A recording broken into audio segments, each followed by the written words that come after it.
करता हूँ, है ना। तो प्रीवियस लेक्चर में हम कंटिन्यू कर रहे थे कंटिन्यूअस चार्ज डिस्ट्रीब्यूशन, क्या कंटिन्यूअस चार्ज डिस्ट्रीब्यूशन, है ना। और हमने उससे पिछले लेक्चर में मतलब उससे पहले डिस्कस किया था कूलॉम्स लॉ, उससे रिलेटेड न्यूमेरिकल, क्या न्यूमेरिकल, है ना। तो अभी हमारा जो टॉपिक चल रहा है वो चल रहा है कंटिन्यूअस चार्ज डिस्ट्रीब्यूशन, क्या कंटिन्यूअस चार्ज डिस्ट्रीब्यूशन। अगर देखो आपका कोई भी डाउट आता है मेरा लेक्चर कंटिन्यू करते टाइम, है ना, तो आप मुझे कमेंट करें और शाम 7 बजे मैं अपने व्हाट्सएप चैनल विक्टोरिया पीसीएम पर एक लिंक ड्रॉप करता हूं, वहां से आप मेरे साथ लाइव इंटरेक्ट करके और अपने डाउट्स को सॉल्व कर सकते हैं, है ना। तो हम लाइव इंटरेक्ट भी कर सकते हैं, है ना। तो कंटिन्यूअस चार्ज डिस्ट्रीब्यूशन में हमने पढ़ा था, है ना, सरफेस चार्ज डेंसिटी, है ना, सरफेस चार्ज डेंसिटी, और पढ़ा था हमने linear charge surface charge density पढ़ लिया था हमने। सरफेस चार्ज डेंसिटी तक हमने कल कंप्लीट कर लिया था अपना टॉपिक, है ना। कंटिन्यूअस चार्ज डिस्ट्रीब्यूशन 3 टाइप के होते हैं, जिसमें हमने 2 टाइप के कवर कर लिए, है ना। आज हम देखने वाले वॉल्यूम चार्ज डिस्ट्रीब्यूशन, क्या वॉल्यूम चार्ज डिस्ट्रीब्यूशन, हिंदी में बोले तो आयतन आवेश वितरण, आयतन पर आवेश का वितरण, है ना, वॉल्यूम चार्ज डिस्ट्रीब्यूशन, है ना। तो हम इसको कंटिन्यू करते हैं। तो देखो वॉल्यूम चार्ज डिस्ट्रीब्यूशन क्या होता है, नोट करो।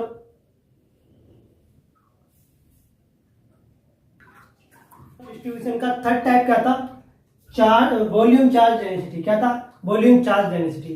ये किसमें होता है, 3D में होता है, किसमें होता है 3D में होता है, यानी कि सारी डायरेक्शन में चार्ज का क्या होता है, डिस्ट्रीब्यूशन होता है, क्या होता है डिस्ट्रीब्यूशन होता है ना। तो देखो वॉल्यूम चार्ज डेंसिटी क्या होता है ना। तो देखो volume charge density is defined as the charge per unit volume of the volume charge distribution. देखो वॉल्यूम, है ना, कोई सपोज करो कोई भी हमारे पास बॉडी है जिसके वॉल्यूम पर उसकी पर यूनिट पर जितना चार्ज होता है, क्या होता है चार्ज होता है, उसी चार्ज के डिस्ट्रीब्यूशन को, क्या डिस्ट्रीब्यूशन को हम क्या कहते हैं, वॉल्यूम चार्ज डेंसिटी कहते हैं। क्या कहते हैं, वॉल्यूम चार्ज डेंसिटी कहते हैं। क्या कहते हैं, वॉल्यूम चार्ज डेंसिटी, है ना। देखो volume charge density defined as the charge per unit volume, क्या पर यूनिट वॉल्यूम। जो बॉडी है ना, बॉडी है उसके वॉल्यूम पर जो चार्ज है पर यूनिट, क्या पर यूनिट, है ना, चार्ज ऑफ डिस्ट्रीब्यूशन है, उसी को क्या कहते हैं हम वॉल्यूम चार्ज डेंसिटी कहते हैं। क्या कहते हैं, वॉल्यूम चार्ज डेंसिटी कहते हैं। क्या कहते हैं, वॉल्यूम चार्ज डेंसिटी, है ना।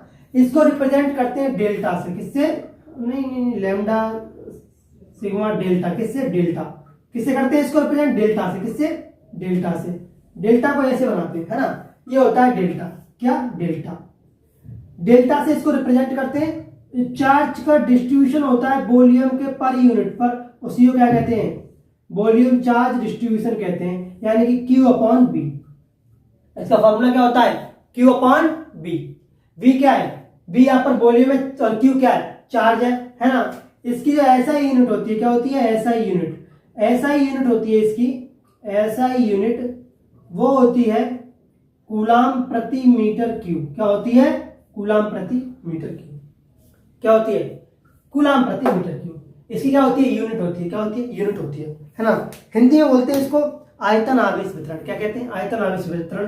किसी वस्तु के, है ना, आयतन पर, है ना, वितरित आवेश को क्या कहते हैं, आयतन आवेश वितरण कहते हैं हिंदी के लिए, है ना। लेकिन उस आयतन की पर यूनिट पर जो चार्ज का डिस्ट्रीब्यूशन होता है, क्या होता है डिस्ट्रीब्यूशन होता है, उसी को कहते हैं हम वॉल्यूम चार्ज डेंसिटी। क्या वॉल्यूम चार्ज डेंसिटी।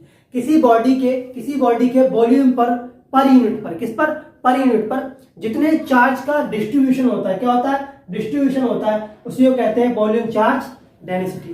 क्या कहते हैं, वॉल्यूम चार्ज डेंसिटी, है ना।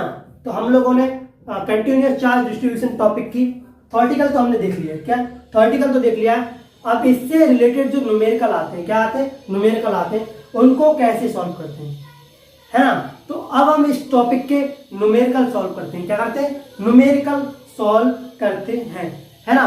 तो न्यूमेरिकल ज्यादा हार्ड नहीं है। जब मैं आपको टॉपिक पढ़ाऊंगा तो उसमें आपको सिंपल न्यूमेरिकल दूंगा। कैसे दूंगा, सिंपल न्यूमेरिकल। लेकिन अलग से 2-3 चैप्टर 2-3 लेक्चर में आपको प्रोवाइड कराऊंगा जिसमें एकदम एडवांस लेवल के न्यूमेरिकल होंगे। क्या होंगे? एडवांस लेवल के न्यूमेरिकल होंगे, है ना। कॉन्सेप्ट के साथ में आपको बेसिक आइडिया दे दूंगा कि किस टाइप के न्यूमेरिकल आ सकते हैं, है ना। और चैप्टर खत्म होने के बाद मैं आपको एडवांस लेवल के न्यूमेरिकल, जो एडवांस लेवल पर आते हैं, थोड़े हार्ड आते हैं, उनका सॉल्यूशन मैं आपको प्रोवाइड कराऊंगा, है ना। तो देखो इसके न्यूमेरिकल हम लोग देखते हैं। तो देखो इसका फर्स्ट न्यूमेरिकल, अब देखो न्यूमेरिकल नंबर 1, है ना। जो मेरा टॉपिक था कंटिन्यूअस चार्ज डिस्ट्रीब्यूशन, है ना। उसके हमने जो 3 टाइप्स थे, एक था लीनियर चार्ज डेंसिटी, दूसरा था सरफेस चार्ज डेंसिटी, तीसरा था वॉल्यूम चार्ज डेंसिटी, है ना। तीनों को हमने कवर कर लिया। क्या कर लिया? कवर कर लिया है। अब हम इनके बेसिक न्यूमेरिकल देखते हैं। क्या देखते हैं? बेसिक न्यूमेरिकल देखते हैं, है ना।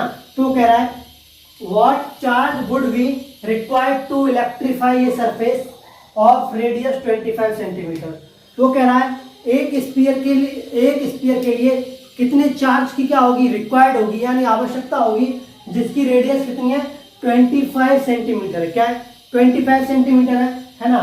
और as get a surface charge density of, और हमको जो सरफेस चार्ज डेंसिटी दी है वो दी है 3/π कूलम प्रति मीटर स्क्वायर। क्या? कूलम प्रति मीटर स्क्वायर। हमारे पास एक स्फीयर है। क्या है? हमारे पास एक स्फीयर है जिसकी रेडियस कितनी है? सपोज दैट हमारे पास एक स्फीयर है। क्या? स्फीयर है जिसकी रेडियस है 25 सेंटीमीटर। कितनी सेंटीमीटर? और इसकी जो सरफेस डेंसिटी है, क्या है? इसकी सरफेस डेंसिटी है, surface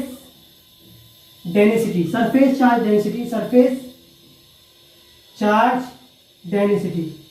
density, surface charge density किसे बोलते हैं?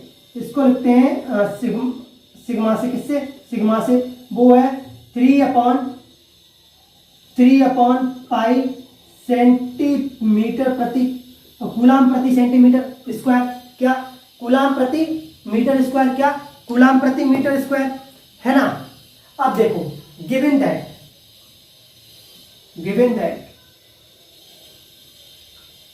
थोड़ा देखो लॉजिक लगाओ सवाल में, ना। बिल्कुल भी घबराने की जरूरत नहीं है, सवाल में दमी नहीं है ना। वो कह रहा है, एक मिनट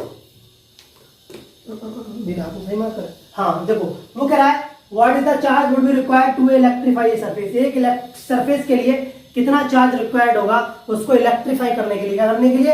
इलेक्ट्रीफाई करने के लिए, यानी कि चार्ज करने के लिए, जिसकी रेडियस कितनी है? 25 सेंटीमीटर है, और उसकी जो सरफेस चार्ज डेंसिटी है वो है 3/π कूलम प्रति मीटर स्क्वायर। कितनी है? कूलम प्रति मीटर स्क्वायर। तो इन्होंने हमें आर की वैल्यू दी है, रेडियस कितनी है? रेडियस है 25 सेंटीमीटर। क्या? सेंटीमीटर। इसको मीटर में कन्वर्ट कर लो तो ये आ जाएगा 0.25 मीटर। कितना? 25 मीटर। सिग्मा की वैल्यू दी है उन्होंने हमें 3/π कूलम प्रति मीटर स्क्वायर। क्या? कूलम प्रति मीटर स्क्वायर, है ना। अब देखो वी नाउ दैट हम क्या जानते हैं? हम सरफेस चार्ज डेंसिटी का फॉर्मूला जानते हैं, सिग्मा इक्वल टू Q/A। क्या होता है? Q/A। हमें क्या निकालना है? चार्ज निकालना है, तो हो जाएगा Q equal to sigma A। क्या हो जाएगा? सिग्मा A, है ना। वेयर देखो, वेयर एक स्फीयर का एरिया कितना होता है? एरिया कितना होता है? इक्वल टू होता है 4πr²। क्या होता है? 4πr²। क्या होता है? 4πr²। तो देखो यहां से अब हम सारी वैल्यू पुट कर देंगे। क्या कर देंगे? वैल्यू पुट कर देंगे, है ना। तो देखो Q इक्वल टू सिग्मा की वैल्यू कितनी है? 3/π, ठीक है, इंटू 4π, और r का स्क्वायर, r कितना है? 0.25 का स्क्वायर। पाई से पाई कैंसिल आउट हो जाएगा, तो Q इक्वल टू आएगा 12, और 25 का स्क्वायर कितना होता है? तो ये आएगा 0.625। कितना? 625। तो Q इक्वल टू आएगा 0.75 कूलम। तो इस स्फीयर को 25 सेंटीमीटर रेडियस वाले स्फीयर को, जिसकी surface charge density 3/π centimetre square coulomb प्रति मीटर स्क्वायर है, उसको चार्ज करने के लिए या इलेक्ट्रीफाई करने के लिए, क्या करने के लिए? इलेक्ट्रीफाई करने के लिए 0.75 कूलम की आवश्यकता होगी। कितने की? कितने चार्ज की आवश्यकता होगी? 0.75 कूलम चार्ज की आवश्यकता होगी। ये तो है बेसिक न्यूमेरिकल। क्या है? Basic numerical. मैं आपको बेसिक आइडिया इसीलिए दे रहा हूं ताकि आपको पता पड़ जाए ना। लेकिन जो हमारा लास्ट के 3 लेक्चर होंगे इस चैप्टर के, उसमें आपको कुछ नहीं मिलेगा सिवाय न्यूमेरिकल के। उसमें आपको IIT JEE तक के न्यूमेरिकल में कराऊंगा, एडवांस के भी करा दूंगा एक दो, तो टेंशन मत लेना, है ना। मेंस के तो कराऊंगा ही कराऊंगा, क्योंकि CBSE बोर्ड जो है और UP बोर्ड जो है, कभी कभी वो लोग IIT के सवाल ड्रॉप कर देते हैं इन एग्जाम में। क्या? IIT के मेंस के सवाल ड्रॉप कर देते हैं और बच्चों का दिमाग घूम जाता है। अब की बार भी CBSE ने एक दो न्यूमेरिकल क्या है IIT JEE के ड्रॉप कर दिए थे, तो बच्चों का दिमाग घूम गया था फिजिक्स में। फिजिक्स से पंगा मत लो भाई। फिजिक्स चीज ही ऐसी है कि ये इसकी कॉन्सेप्ट पर कमांड नहीं है, उसकी कमर तोड़ने के लिए काफी है ना। तो ये न्यूमेरिकल नंबर 1 नोट करो, है ना। अब देखते हैं न्यूमेरिकल नंबर 2।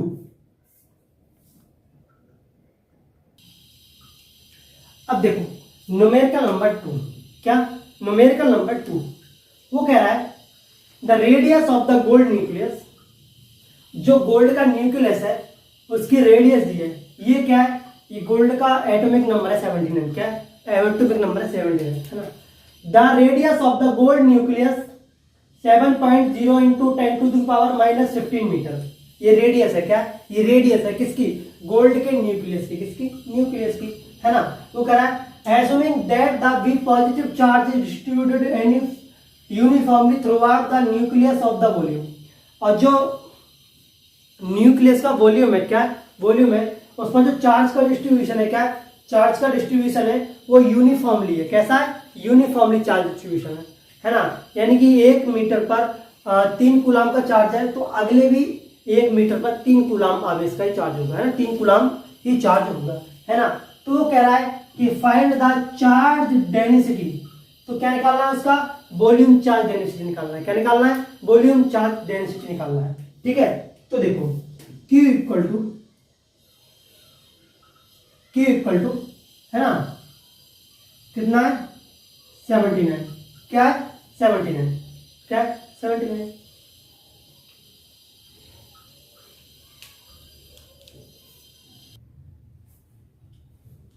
है ना।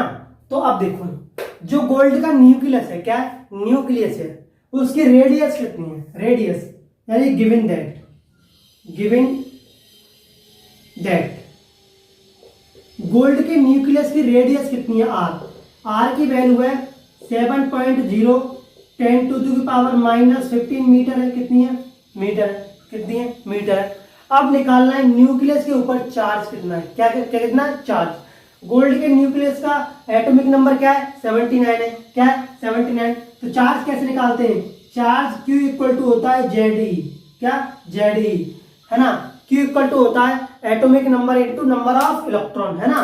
तो देखो ये हो जाएगा Q equal to 79 into equal to कितना होता है? 1.6 10 टू द पावर -19। ये तो होगा हमारे पास चार्ज। क्या? चार्ज होगा। क्या होगा? चार्ज। ये गोल्ड के न्यूक्लियस की रेडियस है और ये उस न्यूक्लियस पर क्या है? टोटल चार्ज है। क्या? चार्ज है। अब चार्ज वॉल्यूम चार्ज डेंसिटी कैसे निकालते हैं हम? Volume charge density. Volume charge density इसको किससे रिप्रेजेंट करते हैं? इसको लिखते हैं हम किससे? डेल्टा से। किससे? डेल्टा से, है ना। तो ये इक्वल टू होता है Q अपॉन B। क्या होता है? B, है ना। यहां पर किसी बॉडी या जो B की वैल्यू होती है, क्या होती है? B की वैल्यू होती है, वो होती है 4/3 पाई आर क्यू। क्या होती है? 4/3 पाई आर क्यू। ये वॉल्यूम होता है। क्या होता है? वॉल्यूम होता है ना। तो देखो अब सारी वैल्यू हम लोग पुट कर देते हैं, है ना। डेल्टा इक्वल टू क्यू की वैल्यू कितनी है? 79 into 1.6 10 to the power -19 upon में, है ना। बी की वैल्यू देखो 4/3 कितनी? 4/3 इंटू 3 इंटू पाई, और आर की वैल्यू कितनी है? 7.0 इंटू 10 टू द पावर -15 का क्यू। क्या? क्यू, है ना। इस पूरे को जब सॉल्व करेंगे, क्या करेंगे? सॉल्व करेंगे तो ये आएगा delta equal to 0.088 10 to the power 26। कितना आएगा? 10 टू द पावर 26 आएगा। कितना आएगा? 26, है ना।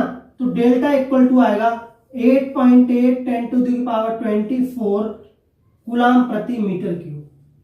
तो गोल्ड की न्यूक्लियस की जो वॉल्यूम चार्ज डेंसिटी होगी वो कितनी होगी 88 इंटू 10⁻24 कूलम प्रति मीटर क्यूब। कब? जब उस गोल्ड की रेडियस इतनी है और उस गोल्ड का एटॉमिक नंबर इतना है, और जब उस पर चार्ज क्या है, पॉजिटिव चार्ज का जो डिस्ट्रीब्यूशन है वो यूनिफॉर्मली है। कैसा है? यूनिफॉर्मली है। क्या है? यूनिफॉर्मली है ना।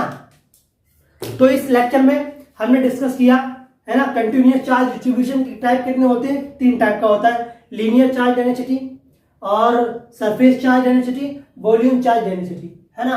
हमने तीनों को डिस्कस किया थ्योरेटिकल में, उनका फॉर्मूला देखा और उन पर न्यूमेरिकल भी डिस्कस किए। क्या किए? न्यूमेरिकल भी डिस्कस किए, है ना। अब हम अगले लेक्चर में डिस्कस करेंगे intensity of electric charge, intensity of electric charge, है ना, वैद्युत क्षेत्र की तीव्रता। क्या? वैद्युत क्षेत्र की तीव्रता, है ना। तो और इलेक्ट्रिक फील्ड, क्या? Electric field. तो ये लेक्चर हमारा यही खत्म होता है। कंटिन्यूअस चार्ज डिस्ट्रीब्यूशन टॉपिक हमारा क्या हो गया? फिनिश हो गया। क्या हो गया? फिनिश हो गया। अब मिलेंगे हम अगले लेक्चर में, तब तक के लिए बाय बाय।